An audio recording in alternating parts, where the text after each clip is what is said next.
ہمارے رب ہمیں تو نے دیا رمضان ہے، بخشوائے نا جو خود کو وہ بڑا نادان ہے۔ اعوذ باللہ من الشیطان الرجیم، بسم اللہ الرحمن الرحیم۔ والضحى والليل إذا سجى ما ودعك ربك وما قلى وللآخرة خير لك من الأولى ولسوف يعطيك ربك فترضى ألم يجدك يتيما فآوى ووجدك ضالا فهدى ووجدك عائلا فأغنى فأما اليتيم فلا تقهر وأما السائل فلا تنهر وأما بنعمة ربك فحدث۔ کل گزشتہ اس سورت پر کچھ باتیں ہوئی تھی، لیکن وقت ہو چکا تھا، اس لیے بات کو پوری کرنی تھی۔ آگے بات کرتے ہوئے کل جیسے بتایا گیا تھا کہ علماء یہود اور کفار مکہ نے آپ سے چند سوالات کیے تھے اور اس پر آپ جواب دینے میں انشاءاللہ کہنا بھول گئے، تو فتأخر الوحی الی 15 یوما، 15 دن اللہ تعالیٰ نے وحی کے سلسلے کو روک دیا تھا۔ اب جیسے وحی کا سلسلہ روک دیا تو مخالفین کو تو کیا ہوتا ہے بھائی، جو آپ کے ویرودھی ہوتے ہیں، جو آپ پر جلتے ہیں، جو آپ کے ترقی کے راستوں میں رکاوٹیں ڈالتے ہیں، یا جو لوگ نہیں چاہتے ہیں کہ آپ کچھ اچھا کام کریں، وہ تو آپ کا ایک ویک پوائنٹ کے انتظار میں ہوں گے، وہ تو آپ کی کمی کوتاہیاں تلاش کریں گے، اور ان کا تو رات دن کا مشغلہ یہ ہوتا ہے کیچڑ اچھالنا، تو یہ تو موقع تلاش کر کے آپ کو بدنام کرنے کی کوشش کریں گے۔ تو نمونہ یہ کفار مکہ اور کچھ یہودی کیا کرتے تھے، آپ علیہ السلام کو چڑھاتے تھے، آپ کے سامنے بھگڑے ڈالتے تھے اور کہتے تھے نعوذ باللہ یہ تو جھوٹا آدمی ہے۔ اس طرح کی بڑی بڑی باتیں کر کے وہ قوم کے درمیان ایک بڑا رتبہ اور حوصلہ چاہتا ہے، یہ کوئی اچھا رشتہ چاہتا ہے، اس کے لیے سب ڈھونگ ڈھتینگ کر رہا ہے۔ اور آپ کی جو چچی تھی اورا، ابو لہب کی بیوی، وہ کمبخت تو یہ کہتی تھی کہ ترکک شیطانک، تجھ کو تو تیرے شیطان نے معاذ اللہ، یعنی اللہ کو بھی کہتی تھی اور جبرائیل کو بھی کہتی تھی کہ ان لوگوں نے تجھ کو چھوڑ دیا۔ ظاہری بات ہے بھائی، آپ علیہ السلام انسان تھے، بشر تھے، اور طبیعت پر ان باتوں کا اثر بھی رہتا تھا۔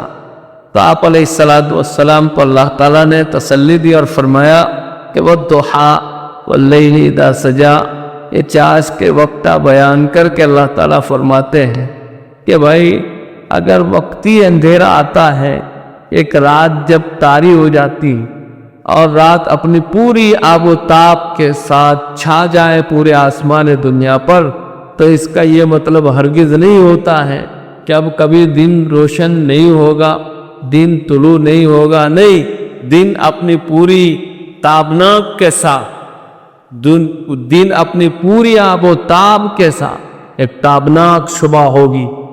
آپ گھبرائیے نہیں، اگر ہم نے وقتی طور پر کچھ عارضہ اور مسالے کے بنیاد پر وحی کے سلسلے کو منقطع کیا ہے، اس کا ہرگز یہ مطلب نہیں کہ اب وحی نہیں آئے گی، ایسا نہیں ہے۔ ما ودعک ربک وما قلی، ان کو بکنے دیجئے، ان کو بولنے دیجئے، یہ جتنا بکواس کرتے کرنے دیجئے، میں بحیثیت تمہارا مالک اور خالق اور رب تمہیں اس بات کی تسلی دے رہا ہوں کہ تمہارے رب نے نہ تم کو چھوڑا ہے نہ تم سے کوئی دشمنی کی ہے۔ وَلَلْآخِرَةُ خَيْرٌ لَكَ مِنَ الْأُولَى، تمہارا یہ دور اس سے بہتر جو آنے والا دور ہے وہ ہوگا، لہذا آپ گھبرائیے۔ بعض حضرات نے اس کا مطلب یہ لکھا ہے کہ آپ کی دنیاوی زندگی چاہے کیسی رہے، اللہ تعالیٰ آپ کو آخرت میں جو مقام عطا فرمائیں گے وہ دور آپ کا بہت بڑا، آپ کو مقام محمود پر پہنچائیں گے، اور یہ بہتر جگہ ہے۔ آپ کے ہاتھ میں ایک جھنڈا ہوگا کہ حضرت آدم علیہ السلام سے لے کر سیدنا عیسیٰ علیہ السلام تک جتنے انبیاء ہیں سب کے سب آپ کے اس جھنڈے کے نیچے وہاں موجود ہوں گے۔ آپ شفاعت کبریٰ بھی کریں گے، آپ شفاعت صغریٰ بھی کریں گے، تو آپ کا دور اس دور سے بہت بہتر ہوگا، آپ گھبرائیے نہیں۔ اور وسیلہ جو ہے یہ جنت میں بہت بڑا مقام ہے، آسمان اور زمینوں میں اس سے بہتر کوئی مکان نہیں۔ وہ وسیلہ جو ہے وہ جنت میں رسول اللہ صلی اللہ علیہ وسلم کا محل ہے، جس کو ہمارا اذان کے بعد بھائی دعا پڑھتے ہیں کہ نہیں پڑھتے؟ پڑھنا چاہیے۔ مؤذن جب اذان دے دے اس کے بعد ہمیں اذان کا جواب یعنی دعا پڑھ دینی چاہیے۔ سرے سے ہم لوگ اذان کا احترام نہیں کرتے۔ بھائی اذان جو ہے یہ اسلام کی مکمل دعوت، ہمیں اس کا احترام تو ہمیں اپنی بکواس یعنی فضول باتوں کو چھوڑ دینا چاہیے۔ یاد رکھنا اللہ وہ ذات ہیں کہ جو بخششوں کے لیے بہانے تلاش کر، سمجھ رہے؟ میں نے کل بتایا تھا کہ حضرت جنید بغدادی رحمۃ اللہ علیہ کو ان کے مرید نے خواب میں دیکھا اور پوچھا کیا گزری، تو فرمایا کہ لمبی لمبی عبارتیں مدرسوں میں بیٹھ کر پڑھانا کام نہ آیا، اور منبر و محراب کی لمبی لمبی تقریریں بھی کام نہ آئی، صرف راتوں کی وہ مختصر 2 رکعتوں پر اللہ تعالیٰ نے بخشش کر دی۔ تو ذات خداوندی وہ ذات ہے جو اپنے بندوں کو معاف کرنے کے لیے بہانے تلاش کر دے، اور جب پکڑنے پر آتے ہیں نا تو سال بنی اسرائیل کا وہ عابد 500 سال کی عبادت میں بھی نجات نہ پا سکا، تو ہماری تو کل عمر بھائی 60-70 سال کی، سمجھ رہے؟ تو بھائی اذان یہ طے کرے آج، یہ جب اذان ہوگی تو انشاءاللہ بیکار باتیں بند کر۔ ارے قرآن سے بڑھ کر کیا چیز ہے اس دنیا میں، اس کی تلاوتیں بند ہو جاتی۔ تو اذان ایک مکمل دعوت ہے، اس پر ہمیں خاموشی اور احترام سے اس کو سننا چاہیے۔ اب اس میں فقہاء نے مسئلے لکھے ہیں کہ ایک آدمی بھائی پہلے سے مسجد میں آ کر تلاوت میں مشغول ہے، پھر اذان ہو رہی ہے تو فقہاء کہیں گے کہ وہ پڑھتا رہے، لیکن ایک آدمی آ رہا ہے اذان ہو رہی تو آ کر قرآن کھول کر پڑھنا شروع کر دے تو یہ بہتر نہیں، پہلے اذان کے جوابات دے۔ اس کو معمولی نہ سمجھے بھائی اذان کی بات کی دعا کو۔ امام احمد ابن حنبل کے زمانے میں ایک لوہار تھا، لوہار سمجھتے ہیں نا بھائی،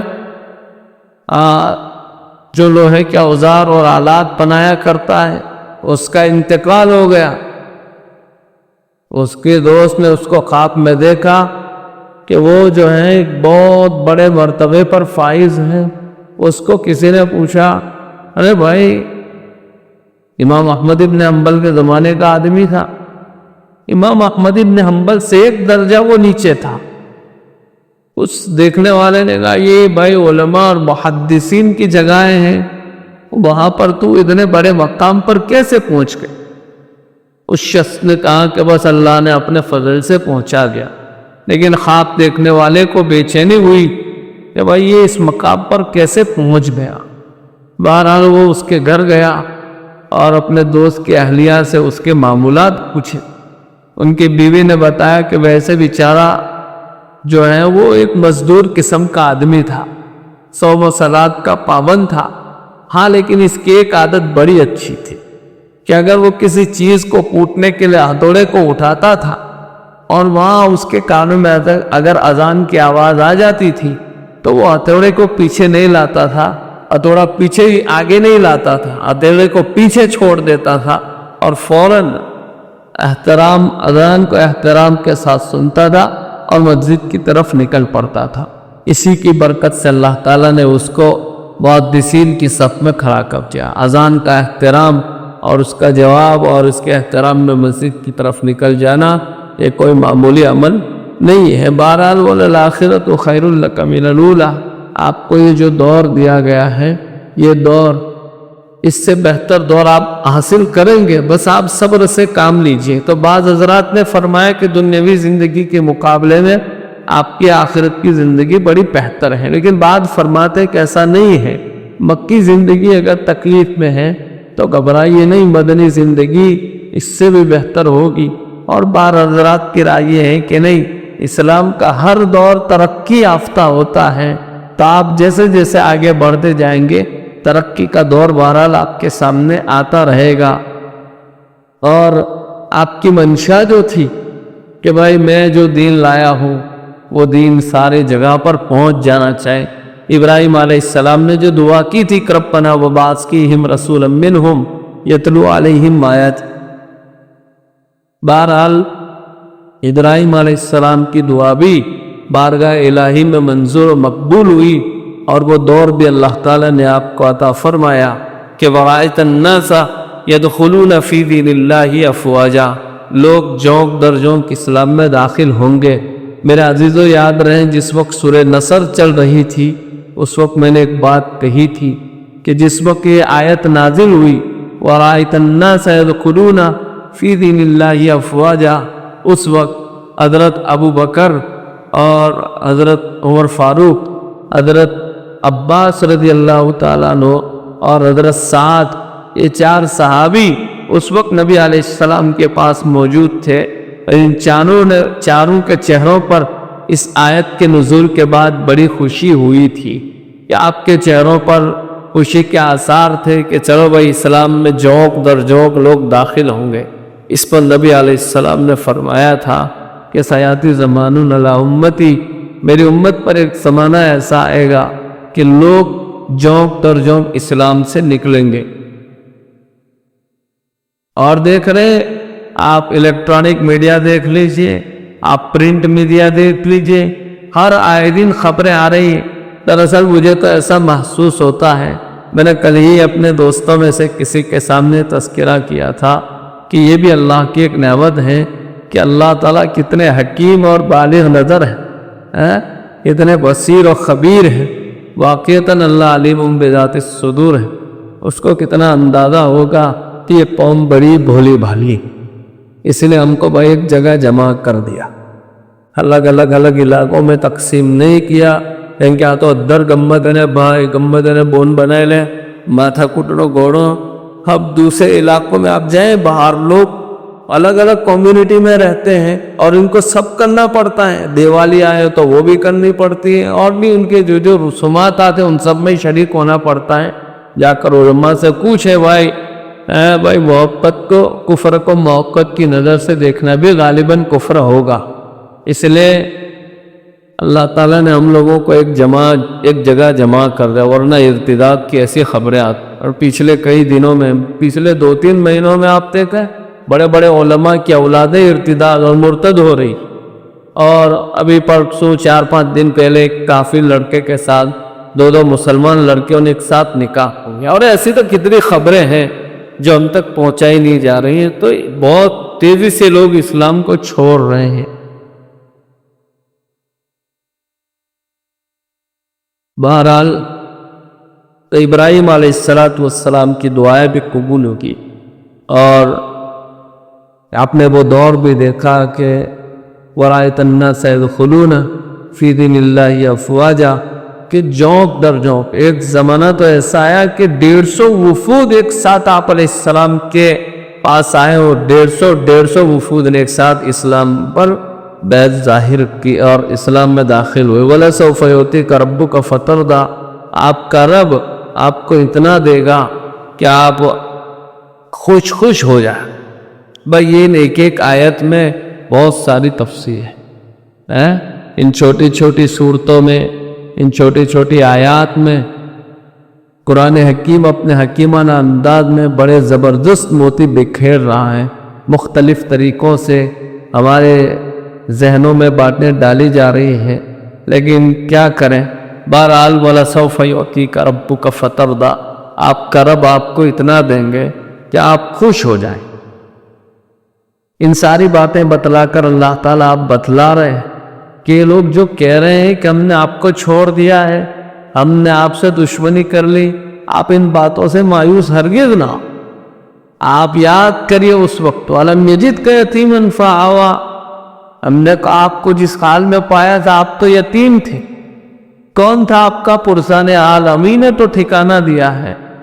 ارے آپ کے والد محترم حضرت عبداللہ آپ کی دنیا میں آنے سے 2 ماہ قبل 23 یا 24 سال کی عمر میں 24 سال کی عمر میں وہ تو دنیا سے رخصت ہو گئے۔ آپ نے تو اپنے ابو کو دیکھا بھی نہیں۔ کیا گزری ہوگی بھائی محمد رسول اللہ پر۔ اور آپ علیہ السلام کا ننیال چونکہ مدینہ کا تھا، اس لیے آپ ایک مرتبہ اپنے والدہ اور ام ایمن کے ساتھ وہاں گئے تھے ننیال میں۔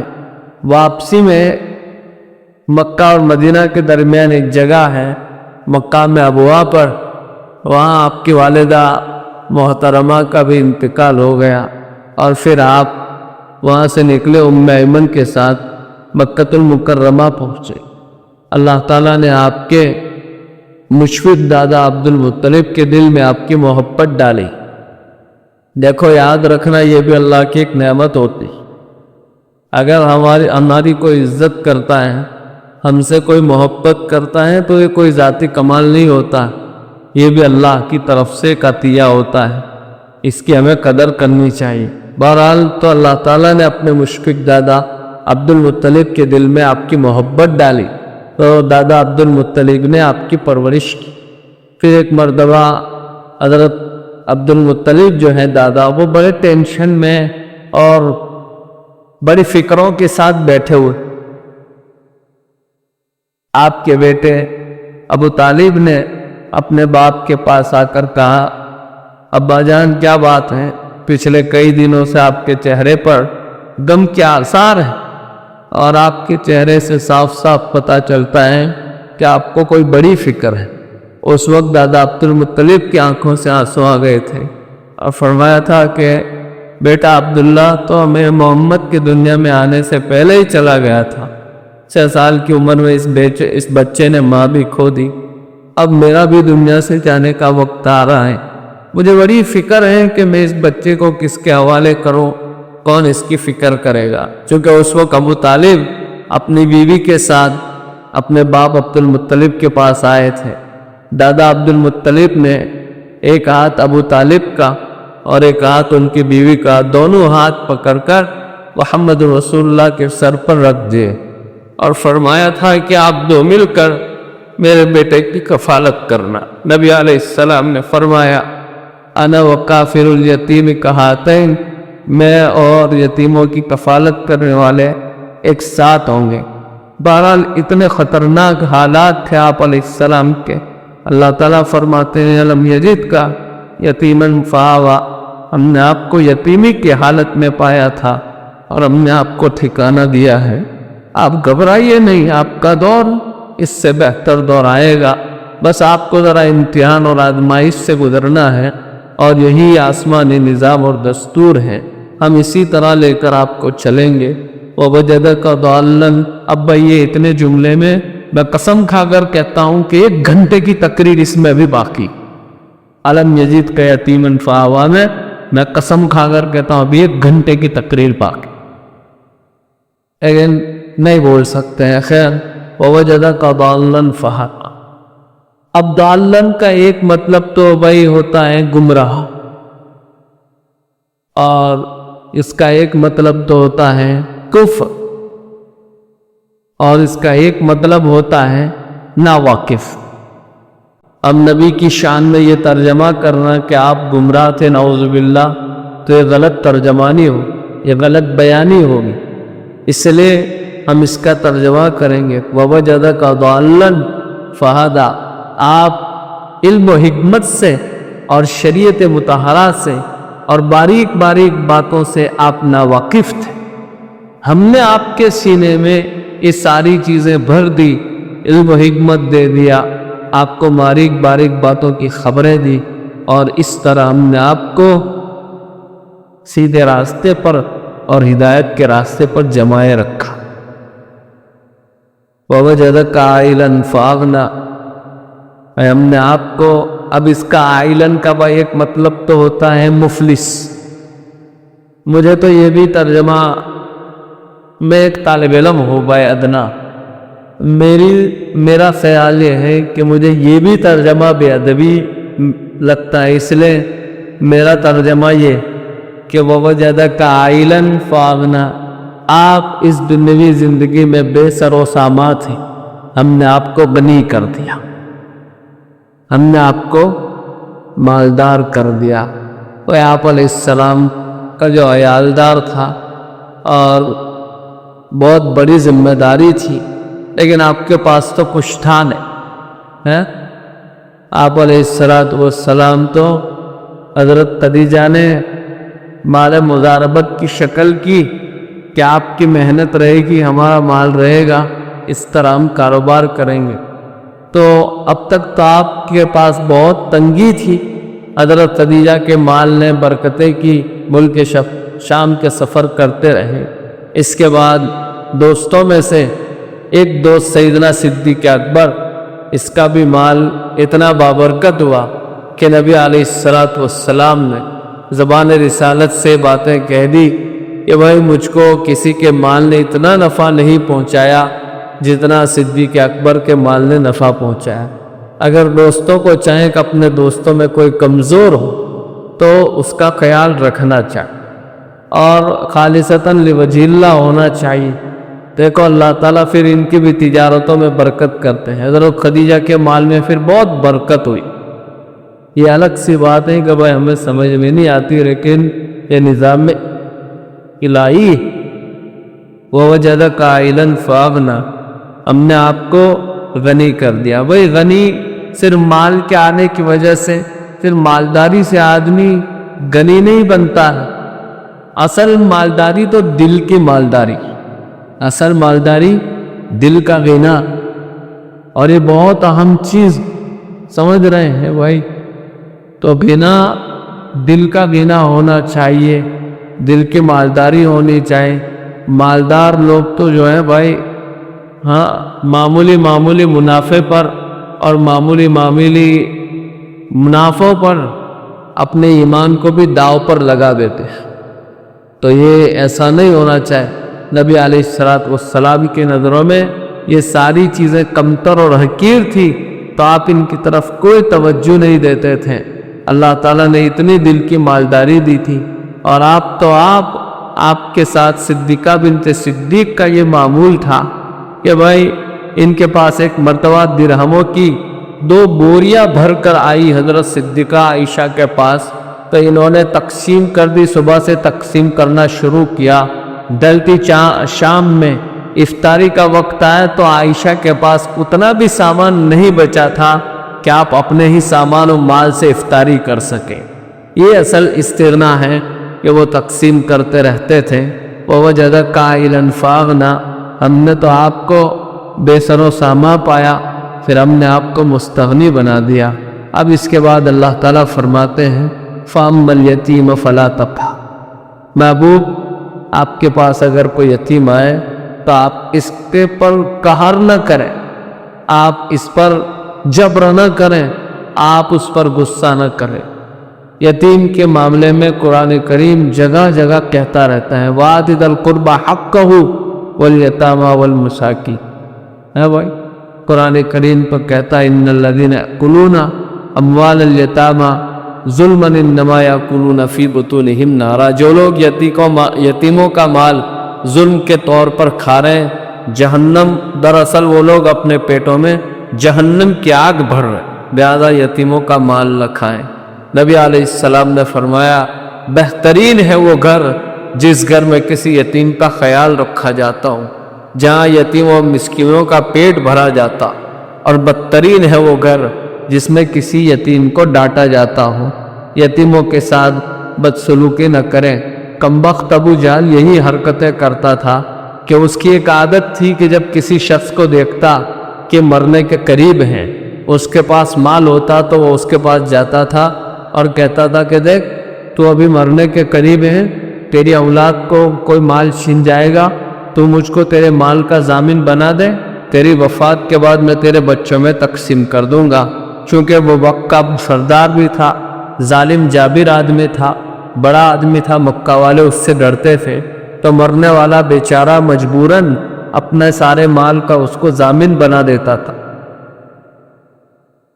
جب وہ بیچارہ مر جاتا تھا تو یہ یتیموں کا مال ہڑپ کر لیتا تھا، وہ یتیموں میں تقسیم نہیں کرتا تھا۔ نبی علیہ السلام کے پاس ایک مرتبہ ایک یتیم آیا اور رونے لگا، اور اس نے یہ شکایت کی کہ ابو جہل نے ہمارا مال قبضہ کر لیا ہے، وہ ہمیں نہیں دے رہا۔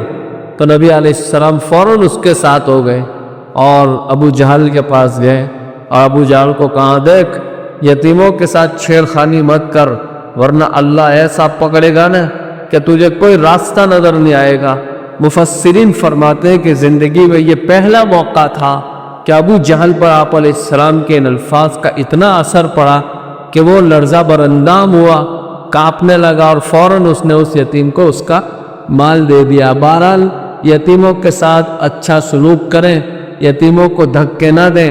وَلَا يَحُضُّ عَلَىٰ طَعَامِ الْمِسْكِينِ، یہ ابو جہل کا کام تھا کہ وہ یہودیوں اور مسکینوں کو دھکا دیتا تھا، اور اسی پر آپ علیہ السلام نے فرمایا تھا کہ میں اور یتیم کی کفالت کرنے والے جنت میں ایک ساتھ ہوں گے۔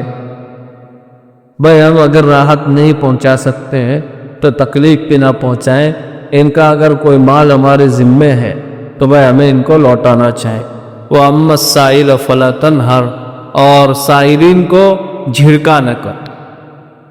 اگر آپ کے پاس کوئی حاجت مند اور مانگنے والا آتا ہے تو آپ اس کو جھڑکا نہ کریں، ہے بھائی۔ لیکن یاد رہے اگر کوئی ایسا سائل ہے جو پیشاور ہے، جس کا دھندا ہی یہی ہے کلاس کرنے کا، ماگی کھوانوں اور بس راستوں میں کھڑے رہ جانے کا، اکڑ مزاج لے کر نانا کشک تو آلوت پر سے، ایسے سائلین کے بارے میں تو علماء لکھتے ہیں کہ ایسے سائلین کو جھڑک دو، کوئی حرج نہیں، کوئی گناہ نہیں۔ لیکن صاحب روح المعانی علامہ آلوسی فرماتے ہیں کہ نہیں، اگر آپ کو نہیں دینا ہے تو ایسے پیشاور سائلوں کو بھی نہ جھڑکیں، کیونکہ قرآن کریم تو کہتا ہے قول معروف ومغفرۃ خیر من صدقۃ یتبعھا اذی۔ اگر آپ کو اس کو کچھ صدقہ نہیں دینا ہے تو آپ اس کو جھڑکے نہیں، نرمی سے بات کر لیں اور کہہ دیں بھائی معافی، میں کچھ نہیں دے سکتا ہوں۔ اچھا بعض لوگوں کی عادت یہ ہوتی ہے کہ بھائی چلو آپ پر جو زکوٰۃ فرض ہے، آپ کو جو زکوٰۃ اور صدقات دینے وہ دیں گے آپ کسی غریب کو، اور پھر سال بھر آپ اس غریب سے بھائی فائدے اٹھاتے رہتے ہیں۔ میں سمجھتا ہوں یہ جھڑکنے سے کہیں زیادہ برا ہے۔ ایسا نہ کریں، بھول جائیں دینے کے بعد، کہیں ایسا نہ ہو کہ لا تبطلوا صدقاتکم بالمن والاذی، احسان جتلا کر، تکلیفیں دے کر، بار بار بتلا کر آپ اپنے صدقات کو باطل نہ کریں۔ وَأَمَّا السَّائِلَ فَلَا تَنْهَرْ، جو پیشاور سائل ہیں ان کو تو جھڑکنے میں کوئی حرج نہیں، لیکن جو واقعتاً محتاج ہیں، جن کو ضرورت ہے، ایسے سائلین کو تلاش کر کے اس کو دینا چاہے۔ وَأَمَّا بِنِعْمَةِ رَبِّكَ فَحَدِّثْ، اور اللہ تعالیٰ نے آپ کو جو نعمتیں دی ہیں اس کا اظہار کرنا چاہیے۔ بہرحال اللہ کے نبی علیہ السلام کے پاس ایک شخص آیا، پراگندہ حال و پراگندہ بال تھا۔ آپ علیہ السلام نے پوچھا، بھائی آپ کے پاس ساز و سامان نہیں، بال و دولت نہیں ہے، کیوں ایسے پراگندہ حال اور پراگندہ بال گھومتے؟ اس شخص نے کہا، میرے پاس بہت سارے اونٹ، بھیڑ، بکریاں، بہت سارے جانور ہیں۔ یاد رہے اس زمانے میں یہ رینج روور سے، سمجھ رہے، اوڈی سے، کاڑی سے، پیڑی سے کم نہیں، یہ بہت بڑا سامان سمجھا جاتا تھا اس زمانے سے۔ تو نبی علیہ السلام نے فرمایا کہ وَأَمَّا بِنِعْمَةِ رَبِّكَ فَحَدِّثْ، جب اللہ تعالیٰ نے یہ سب کچھ دیا ہے نا تو بھائی لباس بھی اچھے پہنا کرو، اچھے کھانا کھاؤ اور اس کا اظہار کرو، لیکن اظہار اس شکل میں نہ ہو کہ ہم تم سے بہتر ہیں، بطور تفاخر نہ ہو، بطور تشکر ہو کہ اللہ نے نعمت دی ہے، اس نعمت کا میں اظہار کر رہا ہوں، شکرانے کے طور پر۔ فخر نہ کریں اور پھٹے پرانے، ٹھگڑے والے، پیوند والے، میلے کچولے کپڑے نہ پہنے، سمجھ رہے ہیں بھائی؟ اس سے بھی ایسا لگتا ہے کہ آپ غریب آدمی ہیں، آپ مفلس اور محتاج آدمی ہیں، آپ کے پاس کپڑے بھی نہیں، ایک مرتبہ حضرت تھانوی کہیں بیان کرنے جا رہے تھے تو حضرت کے کرتے پر 2-3 پیوند لگے ہوئے. ان کی بیوی نے ان کا ہاتھ پکڑا کہ کرتا بدلو. کیوں کہ آپ مریدوں اور شاگردوں کے بیچ میں جا رہے ہیں اور آپ کے کپڑوں پر پیوند لگے ہوئے ہیں. حضرت نے فرمایا ہم لوگ تو سادہ مزاج لوگ ہوتے ہیں, ہمیں ایسا کچھ نہیں ہوگا. نا آپ کرتا بدل دو, آپ اپنے مریدین کے درمیان جا رہے ہیں, مریدین یہ سمجھیں گے ہمارے حضرت کے پاس کپڑے بھی نہیں, چلو ان کو 2-3 جوڑے کپڑے دلا دیں گے, دل کا سوال ہے. حضرت نے فرمایا کہا بھلے ہم پوری دنیا کی اصلاح کرتے ہیں لیکن ہماری اصلاح کرنے والے بھی کوئی ہیں. جزاک اللہ, بہت اچھی بات کہی. اور حضرت نے کرتا بدل دیا. بہرحال اللہ تعالیٰ نے اگر اچھے کپڑے دیے ہوں تو ہمیں اچھے کپڑے پہننے چاہیں, لیکن پہننے میں مقصد فخر نہ ہو, دوسروں پر برتری حاصل کرنے کے لیے اور دوسروں کو اپنے سے کمتر سمجھ کر نہ پہنے. اللہ نے دیا ہے تو اس نعمت کا اظہار کیجیے. بہرحال اس صورت سے ہمیں یہی درس دیا جاتا ہے کہ اگر وقتی تنگی آتی ہے تو اس سے مایوس نہیں ہونا چاہے. رات چاہے کتنی گھٹا ٹوپ ہو, ایک روشن صبح ضرور ہوگی, اور پھر اس کے بعد آپ اپنی رب کے عطیات سے خوش ہو جائیں گے. اور اگر زندگی نے آپ کو یتیموں, مسکینوں, بے سہاروں, محتاجوں کا واسطہ پڑے تو آپ کو ان کی کفالت کرنی چاہیے. اور آپ کے پاس کوئی حاجت مند آئے تو آپ اگر اس کے معین و مددگار بن سکتے ہیں تو آپ کو اس کی حاجت پوری کرنی چاہیے. اور اللہ تعالیٰ نے ہمیں جو نعمتیں دے رکھی ہیں اس کو اس کا اظہار کرنا چاہیں. اگر وقتی طور پر کوئی آزمائش میں, امتحان میں مبتلا ہو تو شکوے شکایت کے بجائے ہمیں اللہ کی طرف متوجہ ہونا چاہیے. اللہ تعالیٰ ہم سب کو عمل کی توفیق عطا فرمائے.